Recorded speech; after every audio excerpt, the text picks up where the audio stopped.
देखिए तो एक और स्टॉक जी एंटरटेनमेंट, यहाँ पर आपकी टिप्पणी चाहिए गौरांग जी। देखिए जी और सोनी के बीच में बातचीत चल रही थी और ये डील पूरी हुई भी नहीं थी। उसके साथ ही हमने देख लिया था कि स्टॉक में एक री रेटिंग हो चुकी थी।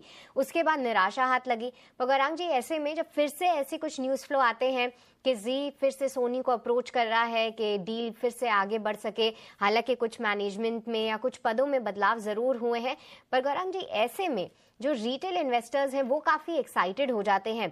आप कैसे पढ़ रहे हैं इस पूरे न्यूज़ फ्लो को और आपकी सलाह जी एंटरटेनमेंट पर क्या है? तो सृष्टि, अनिवार्य होगा पहले डिस्क्लोजर देना कि हमारी कवरेज है जी एंटरटेनमेंट पर। लेकिन ये स्टॉक आंकड़ों और बुनियादी तर्क के आधार पर कम और पिछले कुछ समय में खबरों के सिलसिले को लेकर के ज्यादा ऊपर नीचे होता है।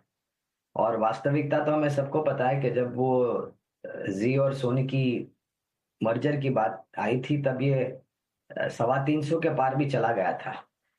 फिर असमंजस परिस्थिति, डील होगी नहीं होगी, और फिर डील नहीं होने के कारण हमने काफी नीचे के तरफ के दायरे देखे।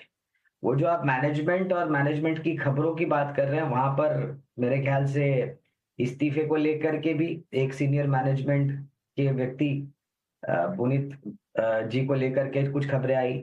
फिर उन्होंने इस्तीफा दिया, फिर वो वापस आना चाहते थे। तो कहने का तात्पर्य ये है कि और अब वापस ये बातें सुनने में आ रही है, हालांकि हमने तो कंपनी की तरफ से नहीं सुना है, लेकिन ये बातें सुनने में आ रही है कि जी फिर से अब सोनी के पास जा रहा है अपनी अर्जी लेकर के कि हाँ चलिए बात आगे बढ़ाते हैं।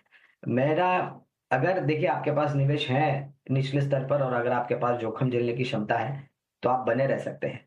मैं केवल इतना कहना चाहूंगा कि खाली कही सुनी बातों पर आप विश्वास करके किसी भी तरह के सौदे मत लिखिए। जहां तक ये मर्जर की बात है, कंपनी की तरफ से अगर बात सुनने में आती है तो बात अलग है, लेकिन वहां पर भी ये ध्यान में रखें कि एक बार ये डील टूट चुकी है तो फिर से होने की संभावना कितनी है वो तो मुझे नहीं पता। लेकिन आपको बहुत धैर्य रखना पड़ेगा अगर आपका निवेश जी एंटरटेनमेंट में है।